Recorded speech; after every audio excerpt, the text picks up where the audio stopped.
Hey guys, Jason here from Timberfalls. We're out at the shop today with the Onefinity CNC Woodworker. This is the original X35. If you follow our channel, you've probably seen some of our great tutorials and instructional videos. We're also going to be covering some different products. Speaking of which, last week we had a router meltdown. Our Makita router completely burnt up. I don't know if you can see the scarring and stuff that was in here. We changed the brushes probably 3 times a year, and after about the 3rd brush change, the routers really just wear out. And so with a lot of heavy use, the better option is to go with a spindle kit. This is actually our 4th Makita router in 4 years. We've had our machine right at 4 years, and we go through about one of these a year. And I posted a picture of this on our Facebook page. Our friends at PwnCNC reached out to us about trying out one of their spindle kits. In this video, we're going to show how to convert a Onefinity CNC from a Makita router. This is a 110 water-cooled unit with ER20 collet. We're going to go through the whole setup, changing out the mount, as well as setting the spindle up and all the steps that it takes to set up this spindle. In following videos, we're going to be going over some of the chip loads, how to dial this spindle in, getting the best speeds and settings for this. So if you're not subscribed, hit the bell so you'll get notified when those videos drop. Okay, and now we're going to get into swapping out this spindle kit. The first thing we're going to be doing is removing our 65mm mount, and we're going to be installing this larger 85mm mount. Now to do this, the first thing we need to do is unhook the motor so that that is not powered on. And we're going to be taking out these screws that hold on the Z-axis. And I'm just going to be taking those out with an Allen wrench.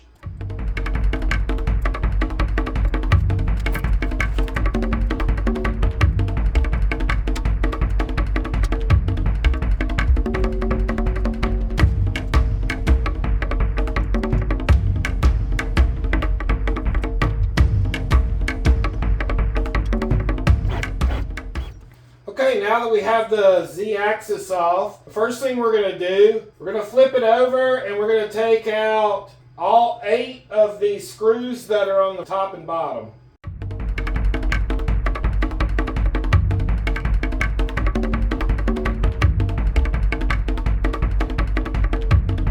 When you take the screws out, these plates come off. We're just taking both of these off.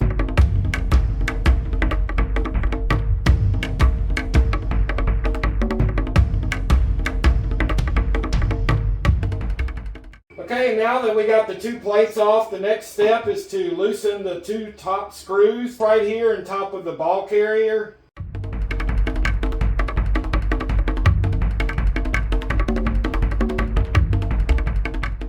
That's going to loosen the spindle carrier, and these 2 parts will come apart. Inside of both of these holes is 2 set screws. We're just going to loosen those set screws.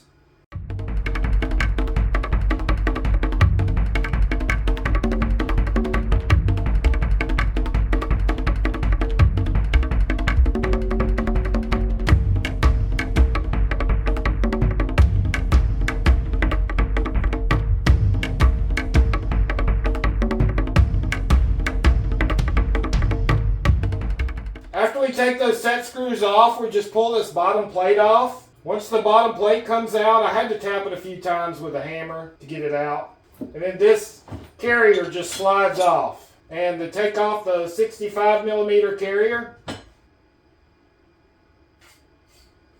we just slide those into place. And we're going to lock this back down in the top with those 2 screws.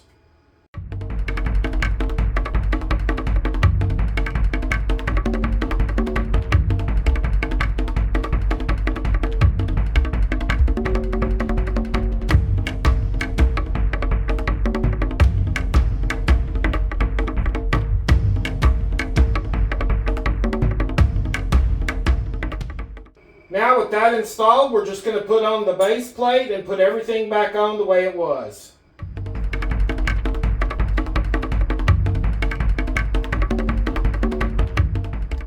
Okay, now we have the bottom plate on. We're ready to mount our back plates.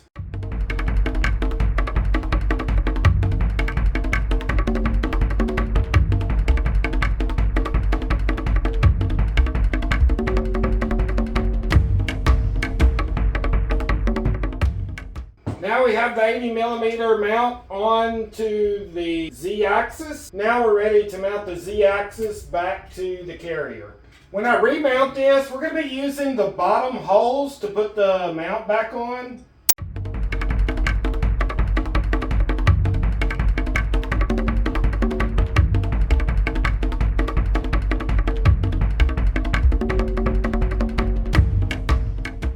And we're ready to plug the stepper motor back in. And that's all there is to changing out the 65mm mount to the 80mm mount. Now we're ready to install our PwnCNC Spindle Kit. Guys, we're going to unbox this and I'm going to show you what all it comes with when you get your PwnCNC package. Of course, we got our invoice with instructions and controller guide. We got our power cord wall to PC. We have our spindle connector. Comes with tubing. This is another one of the controller cables. This looks like our ER20 collets. Oh, some nice Skittles candy. Nice surprise. Thanks, PwnCNC. This is our ER20 collets. It looks like we've got some wrenches in here. We're going to get into all of this in just a few minutes.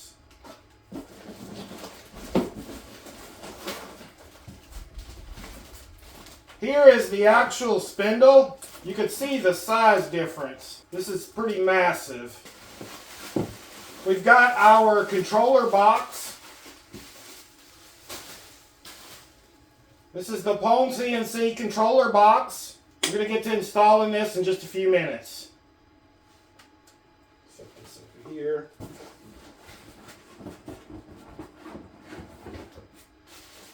More packaging. We're going to throw this box down. We've got some connectors here. Hose connector. This is the water pump. We have a separate box here. This is for our controller wire that goes to our Onefinity black box.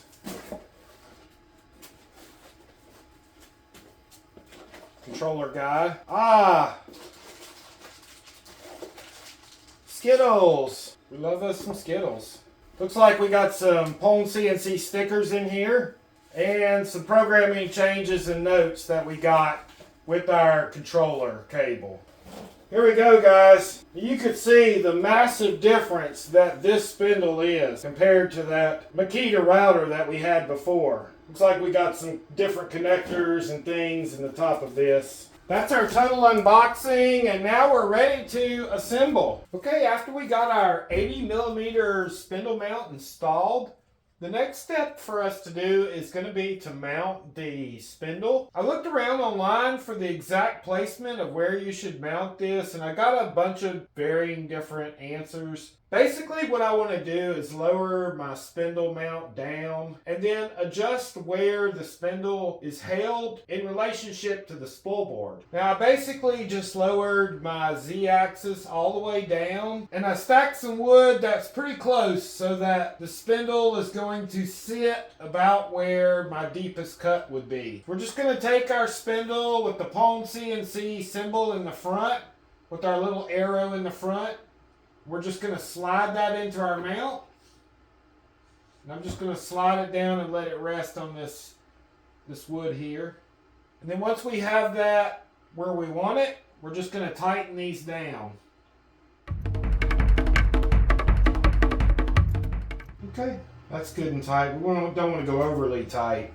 Strip those out. Okay, and now we're ready to hook up the wiring and the hosing and stuff all from the water kit. The next step is going to be to install our hosing and everything for the spindle. I basically moved the spindle to the farthest upper right position. This is going to be the longest length away from that corner. So I just want to make sure I have enough hosing to reach all the way over to here. The package came with a bunch of this clear tubing. It's a big long roll of it. So we're just going to measure out half of it and cut this in half. We probably don't need all of this hosing, so we'll just end up cutting off what we don't need at the end. But for now, we're just going to cut this in half and install our fittings and everything to go on our quick connect for our water connections. And we're also going to hook up the cable that powers and runs the spindle. I'm just going to cut this in half. Now it came with these quick connects. The way these work is once we get our hose on here, these just connect down into the top of this. We're going to unscrew that and we're going to put the hose through here like this.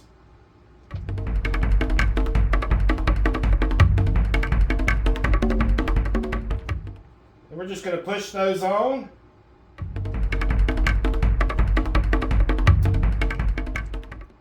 And then just put the nuts on.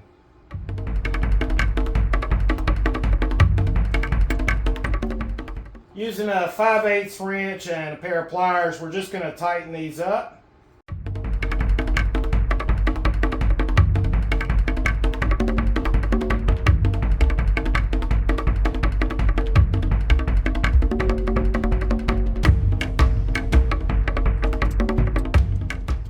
Now there's not an in or an out on this spindle, so either one of these will work.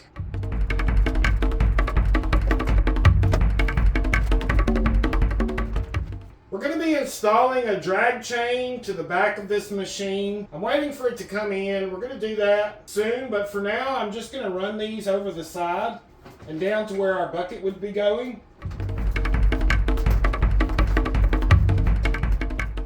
That's the other ends of our hosing. We're going to go ahead and hook up our control cable. There's a female and a male side. The female side is the one that connects to the spindle. There's a little key or notch that allows it to only go in one way. And I'm just tightening this by hand. There's no need to really put a wrench on it. And just like the hosing, we're just going to run this to the back for now until we get our drag chain. I got a bucket from the box store and a lid to go with it. This is going to be the bucket for my coolant. Now we also went and got some package of grommets. Now I just got the assorted size so it would come with a bunch of different grommets. We're going to drill some holes in the top of this, and we're going to use these grommets to keep our hosing from rubbing the edges of the top of that bucket lid. We're also going to be mounting our pump inside of the bucket, and we're going to need a spot for the electric cord to come out. Now the pump came these little sticky feet or suction cup feet that have to be attached to the bottom, so we'll just put those on like this. And it also came with a couple of different fittings for the top of this pump. Now, this is probably the one that came with the pump originally, and that's made for like a garden hose. Then we have these two fittings. This one's made for a smaller coolant tubing, and this one is made for the larger, the coolant tubing that we're using. So we're going to be using this brass fitting. And since it's going into plastic, I'm not going to be using any kind of Teflon tape. We're just going to screw this in. We're just going to drop this into the bottom of our bucket.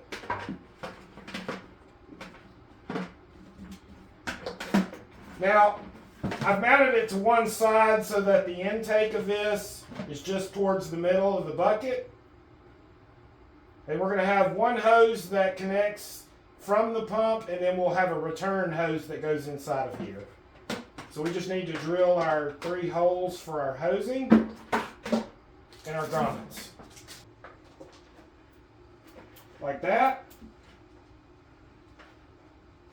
And that's a good place we can stick our hoses down through. Now I'm not going to stick the hoses in there just yet because I'm not sure about the length of how much I need.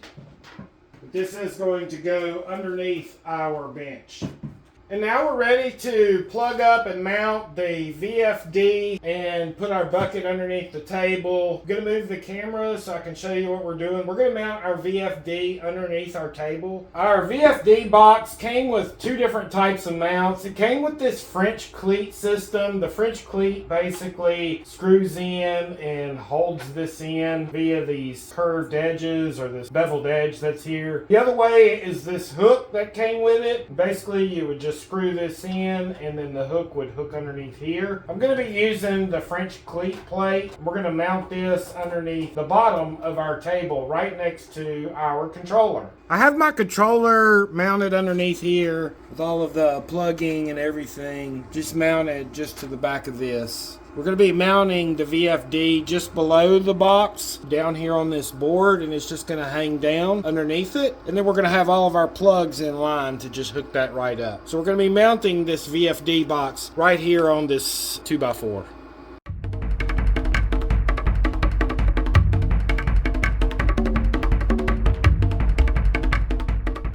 We're also going to mount this I/O plug right here. This is going to be our switch for our vacuum and our water pump, and it's going to be activated by the VFD.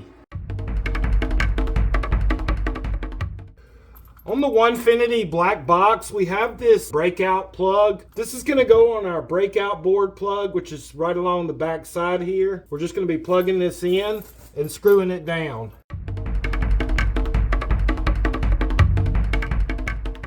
And then we just tighten that up to make sure that it's completely snugged.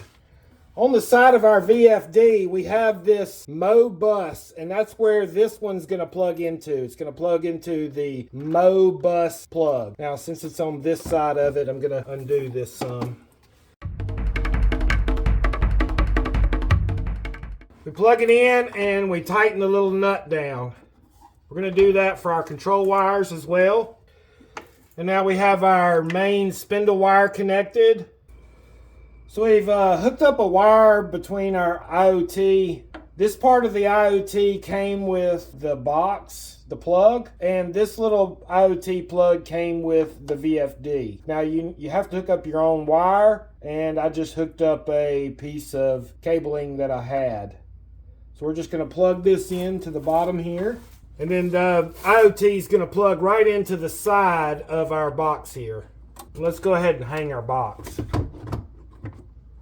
Okay guys, I've got everything hooked up. We have our IoT switch hooked. One of these plugs is an always on, so I have that one plugged into the always on. These two plugs come on when the IoT switch is activated, and that's the pump and my vacuum. We have it powered up, and I have all of my hosing and everything running to the bucket here. We haven't put any kind of coolant or anything yet. We're getting ready to do that. I still haven't gotten in drag chains for all the hosing and stuff. So for now, we're just going to be mounting this hosing and wiring along the side of the CNC machine. And when the drag chains come in, we'll install those, and I'll do another video on the drag chains and how to install them. But this is our current setup, and this is below our table. So I've got all this stuff mounted under my table where it's not going to be susceptible to a whole lot of cutting dust. To fill the coolant, we're going to be using some Windex. I'm going to be using a gallon of Windex, and then we're also going to use probably a gallon of water. I'm in Louisiana. It doesn't get cold here, so there's no worry about freezing of any kind. We just want to make sure that our coolant doesn't grow things inside of our bucket. So we've got everything hooked up. The spindle is ready to go. Fill this bucket up, and we're going to do a spindle test. We've got all of our tubing hooked up, and we've got our bucket filled. I'm going to turn on the water pump or plug it in just so we can purge all of the air out of the system. Okay, I'm going to plug it up.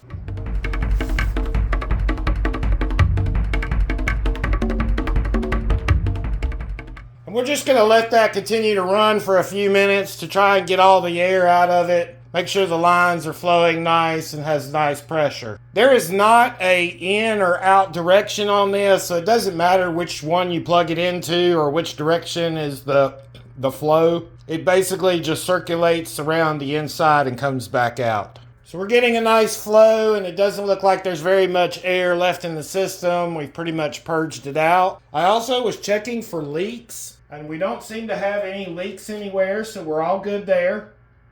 Okay guys, we're at the controller of the Onefinity, and we're ready to set up our PwnCNC spindle. In order to set up the Onefinity black box controller, all we need to do is hit this menu button, and we're going to go down to Tool. Once we select Tool, we're going to go over to this drop down menu, and we're going to pick PwnCNC VFD and press Save. Our Modbus status connection, the connection should say OK. If it doesn't say OK, then there's something not hooked up correctly, and you'll need to check your connections.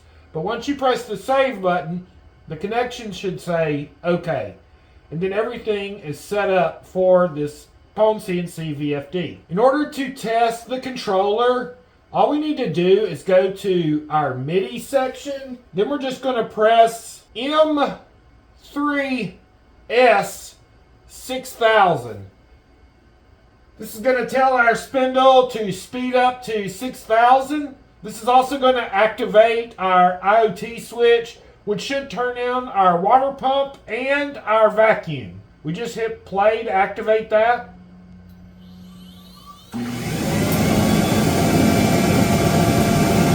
And guys, you can hear the spindle and the water pump and everything has cut on. To cut this off, we just need to press M5 and press play. And that will shut everything down. Very easy to hook up. Well guys, that's it for our installation of our PwnCNC Spindle Kit system. I want to give a big shout out to PwnCNC for providing this spindle kit for us. We are now going to be an official PwnCNC affiliate. I'm going to have some links in the description below where you can get your own PwnCNC Spindle Kit system. We're going to be doing some videos on testing chip load and comparing this to the Makita router and just seeing how much more power this provides our machine. If you find this kind of content valuable, consider subscribing to the channel. Hit that like button and click the bell so you get notified when we drop these videos. Guys, let's keep making BIT happen, and I'll see you on the next one.